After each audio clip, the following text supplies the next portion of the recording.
আরজিকর হাসপাতালে কর্তব্যরত অবস্থায় মহিলা ডাক্তারকে নির্মমভাবে শারীরিক নির্যাতন করে খুন করা হয়েছে। বিচারের দাবিতে সরব হচ্ছে সমাজের সর্বস্তরের মানুষ। রাজ্যের মুখ্যমন্ত্রী সহ হাসপাতালের ডাক্তার, পড়ুয়া সবাই চাইছেন দোষীর শাস্তি হোক, চরম শাস্তি। হাইকোর্টের নির্দেশে ঘটনার তদন্তভার তুলে দেওয়া হয়েছে সিবিআইকে। এই পরিস্থিতিতে যখন কার্যত বিচারের দাবিতে ক্ষোভে ফুঁসছে গোটা রাজ্য, তখন শাসক দলেরই এক সাংসদ আরজিকরের ঘটনায় দোষীদের চরম শাস্তির দাবিতে প্রকাশ্য সভায় এমন মন্তব্য করলেন যাতে শোরগোল পড়ে গিয়েছে।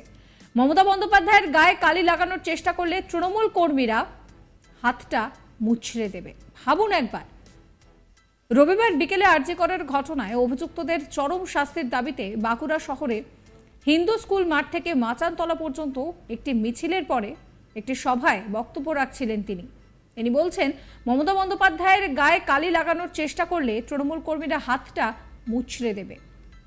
একই সঙ্গে তিনি বলেন যে এবার কেউ যদি কুৎসা করে তাহলে আর রেহাই মিলবে না, আর রবীন্দ্রসঙ্গীত বাজবে না, বাকিটা বুঝে নিতে হবে। কি বলছেন তিনি, শোনাবো। মমতা বন্দ্যোপাধ্যায় জনগণের আশীর্বাদ নিয়ে, জনগণের ভালোবাসা নিয়ে তিনি দ্বিতীয়বারের মতো বাংলার মুখ্যমন্ত্রী হয়েছেন। তার গায়ে কালি লাগানোর চেষ্টা করবে না, হাতটা মুচড়ে দেবে তৃণমূল কর্মীরা। মিথ্যা অপবাদ ছড়িয়ে মমতা বন্দ্যোপাধ্যায়ের নামে যারা অভিযোগ করবে তাদের বিরুদ্ধে কঠোর আপনাদের হতে হবে। আমরা এতদিন বলিনি, এবার বলতে বাধ্য হচ্ছি, যারা মিথ্যা অপপ্রচার করে বাংলার নেত্রীর নামে, বাংলার সরকারের নামে, তৃণমূল কংগ্রেসের নামে কুৎসা রচনা করবে, তাদের কিন্তু আর রেহাই নয়, আর রবীন্দ্রসঙ্গীত বাজবে না। এবার আপনাদের বুঝে নিতে হবে, বুঝে নেওয়ার দিন এসছে বন্ধ। যারা মিথ্যা অপপ্রচার করে মানুষকে ভুল বুঝে, মানুষকে লেলিয়ে দিয়ে যারা অপপ্রচার করবেন তাদের বিরুদ্ধে রুখতে হবে। আমি ডাক্তারবাবুদের অনুরোধ করব, আমার কাছে খবর আছে বাঁকুড়া মেডিকেল কলেজে ডাক্তারবাবুরা ধর্নার নাম করে বেড়াতে যাচ্ছে। আমার কাছে খবর আছে ধর্নার নাম করে বাড়ি চলে যাচ্ছে ডাক্তারিটা না করে। দয়া করে এইসব করবেন না। সিনিয়র ডাক্তারদেরও বলবো, ডাক্তারে যারা রোগী ভর্তি আছে সেই পেশেন্টদের কাছে যান।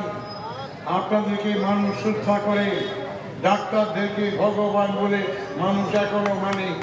আর এই কুলঙ্গারের দল সিপিএম বিজেপি যে মায়েদের বোনেদেরকে সুরসুরি দিয়ে রাস্তায় বার করছে, সেই মায়েদেরকে অভিনন্দন জানাবো, কারণ তারা একটা হত্যার বিরুদ্ধে প্রতিবাদ করেছিলেন।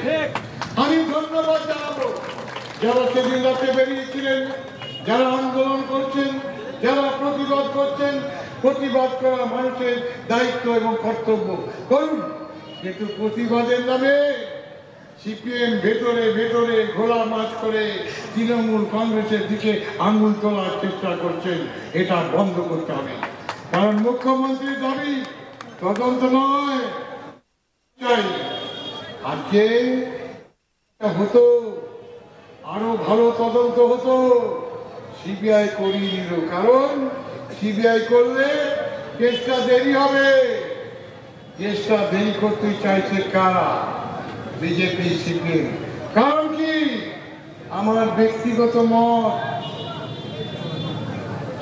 হাসপাতালে ভাঙচুর করতে যাওয়া, নতুন নাটক তৈরি করা, সিবিআইয়ের হাতে কেসটা ঠেলে দেওয়া, সিপিএম বিজেপি নেতারা যুক্ত নেই তো? প্রশ্ন উঠছে, তদন্ত হলে পাঁচে ধরা পড়ে যায়, তাই বাবাকে নিয়ে এলো সিবিআই। বাবা হলে বিজেপি সিপিএম বেঁচে যাবে। আমার মনে হয় এর পেছনে একটা নিশ্চয়ই অভিসন্ধি আছে।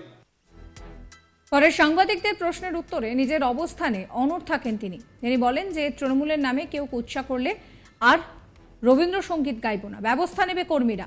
এছাড়াও কর্মবিরতিতে থাকা ডাক্তারি পড়ুয়াদের নাম করে বলেন যে জনরস হবে যদি চিকিৎসকেরা অবরোধের নামে বাড়ি যায় কিংবা বয়ফ্রেন্ডকে নিয়ে ঘুরতে যায়। বিনা চিকিৎসায় রোগী মারা গেলে মানুষ তার ছেড়ে কথা বলবে না। শুনুন তার কথা। যদি কুৎসা ছড়ায়, তৃণমূলের বিরুদ্ধে অপপ্রচার করে, কুৎসা ছড়ায়, আর রবীন্দ্রসঙ্গীত গাইব না, ব্যবস্থা গ্রহণ নেবে কর্মীরা। ডাক্তারদের হুঁশিয়ার দিনে অনুরোধ করেছি যে দয়া করে আপনারা চিকিৎসাটা করুন। মা বাবা কষ্ট করে এই চিকিৎসা ডাক্তার বানানোর জন্য পাঠিয়েছে, রোগীদের সেবা করুন, আপনার প্রফেশনটা সুপক্ত করুন। আপনারা প্ররোচনায় পা দেবেন না। আন্দোলন করেছেন, ধন্যবাদ জানান। জনরোষ হবে যদি হাসপাতালে রোগী মারা যায়, ডাক্তাররা যদি ডাক্তারি না করে অবরোধের নাম করে বাড়ি চলে যায়, যদি বয়ফ্রেন্ড নিয়ে ঘুরতে যায়, তাহলে তো অটোমেটিক হবেই। রোগী যদি বিনা চিকিৎসায় হাসপাতালে মারা যায়, তাহলে মানুষ কি ছেড়ে দেবে গ্রামের মানুষ? অরূপ চক্রবর্তী পুলিশকেও কড়া ভাষায় আক্রমণ করেন, তবে জেলা পুলিশ সুপারের ভূয়সী প্রশংসাও করেন। শুনুন কি বলছেন তিনি। একটা ভালো মানুষ বাঁকুড়ার পুলিশ সুপার ভদ্র ভালো মানুষের সুযোগ নিয়ে কিছু কিছু অফিসার ব্লকে ব্লকে থানায় থানায় অনেক কুকর্ম করছেন। দলীয় কর্মীরা সেগুলো নজর রাখবেন, প্রয়োজনে আমাকে জানাবেন।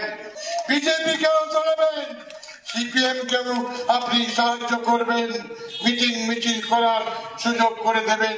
এটা বেশি দিন চলবে না। মনে রাখবেন, আপনাকে রাজ্য সরকারের আন্ডারে চাকরি করতে হবে, নিরপেক্ষ ভূমিকা থাকতে হবে। এই নিয়ে আমার কালিক নির্ভীকের একটি রিপোর্ট দেখাবো। কলকাতার আরজিকর মেডিকেল কলেজে তরুণী চিকিৎসক এবং খুন, এই ইস্যু সারা ফেলেছে সারা পৃথিবী জুড়ে। ভারতবর্ষ সহ ভারতবর্ষের গণ্ডি ছাড়িয়েও কিন্তু এই যে প্রতিবাদ মিছিল তা কিন্তু ছড়িয়ে পড়েছে। সর্বস্তরের মানুষ কিন্তু এই ধরনের যে প্রতিবাদ মিছিল, ন্যায্য বিচার চেয়ে তারা কিন্তু বারংবার পথে নামছে। এরই মধ্যখানে বাঁকুড়া শহরের হিন্দু হাই স্কুল ময়দান থেকে মাচানতলা পর্যন্ত গতকাল রবিবার একটি প্রতিবাদ মিছিলের আয়োজন করে বাঁকুড়া জেলা তৃণমূল কংগ্রেস।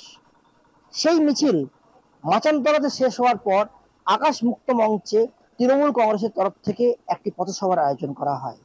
সেই পথসভায় খোলা মঞ্চে বক্তব্য রাখতে গিয়ে বেফাস মন্তব্য করে বসলেন বাঁকুড়া জেলা তৃণমূল কংগ্রেসের সভাপতি তথা বাঁকুড়ার সাংসদ অরূপ চক্রবর্তী। তিনি এদিন হুঁশিয়ারি দিয়ে বলেন, কেউ যদি মমতা বন্দ্যোপাধ্যায়ের নামে কুৎসা করেন, অপপ্রচার করেন, তিনি কিন্তু আর ছেড়ে দেবেন না। এতদিন মুখ বুজে বসেছিলেন, আর কিন্তু বসে থাকার সময় নয়। শুধু এই নয়, তিনি হুঁশিয়ারি দেন ডাক্তারদের এবং পুলিশকে। যে সমস্ত ডাক্তারেরা কর্মবিরতিতে রয়েছেন বাঁকুড়া সম্মিলনী মেডিকেল কলেজে হাসপাতালে, তাদের কর্মবিরতির জেরে কিন্তু অনেক রোগীর ভোগান্তি হচ্ছে। সাবস্ক্রাইব করবেন আজ তাক বাংলার ইউটিউব চ্যানেলকে, ফলো করবেন হোয়াটসঅ্যাপ চ্যানেলও।